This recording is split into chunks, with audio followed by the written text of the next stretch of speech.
Macron démission. Macron démission. Macron démission. Macron démission. Une grande manifestation a lieu avant le 10 septembre, samedi 6 septembre 2025, organisée par Florian Philippot.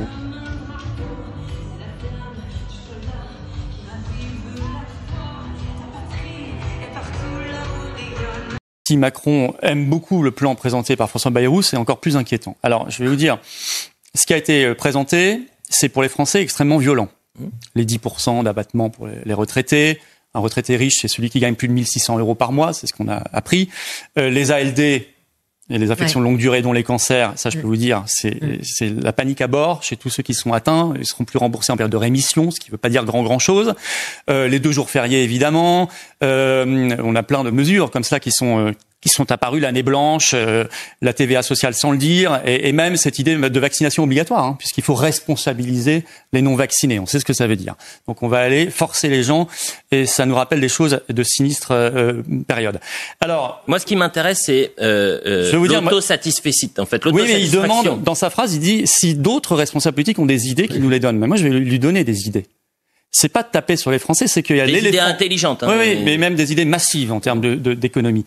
Il y a un éléphant au milieu de la pièce, personne n'en parle, c'est ce que nous coûte l'Union européenne.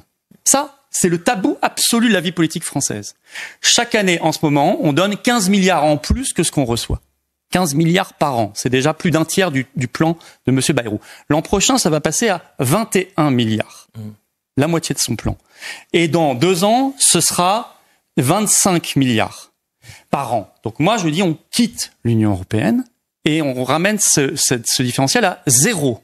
L'argent qui ira dans la poche des Français et de ceux qui créent, qui produisent, qui vivent en France. Vous avez par ailleurs des milliards par M. Macron qui sont distribués tous les ans, en ce moment, à l'Ukraine pour entretenir une guerre qui est perdue et un pays extrêmement corrompu. Personne ne dit qu'il faut arrêter ça. Moi, je dis qu'il faut arrêter ça, d'urgence. On a d'autres priorités que de financer le régime de M. Zelensky. Il y a des mesures qui ne sont pas évoquées. Je sais pas, on est régulé ici par une agence qui s'appelle l'Arcom. Moi, je veux la suppression de l'Arcom. Je veux la suppression de l'ADEME, 4 milliards par an, et de tout un tas d'agences qui sont là aussi des fabriques à recaser les copains et les copines du système. Ça serait intelligent. Il y a 2 strates, à mon avis, localement, qu'il faut supprimer.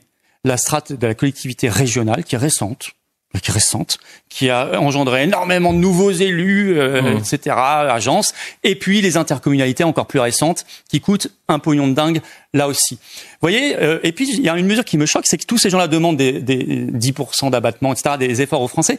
Pourquoi ils n'ont pas annoncé le même jour? Eh bien, écoutez, les salaires des ministres, du président de la République, du Premier ministre et des parlementaires, les indemnités, on les diminue immédiatement de 10%.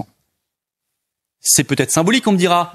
Pas tant que ça représente quand même de l'argent, et je crois que ça aurait été quand même attendu de la part des Français que eux fassent de temps en temps un petit effort. Je suis aussi pour la suppression du Sénat et du Conseil économique et social. Non, mais on cherche des vrais. Attendez, la situation est grave ou elle n'est pas grave? Javier Milei est un petit joueur face à vous. Et vous voyez, en faisant ça, c'est pas une tronçonneuse que vous avez, c'est en faisant un bulldozer. Ça, on évitera d'aller appauvrir les retraités, les malades, et d'imposer des folies aux Français. Et c'est la raison pour laquelle je vous dis ce soir, il faut partir.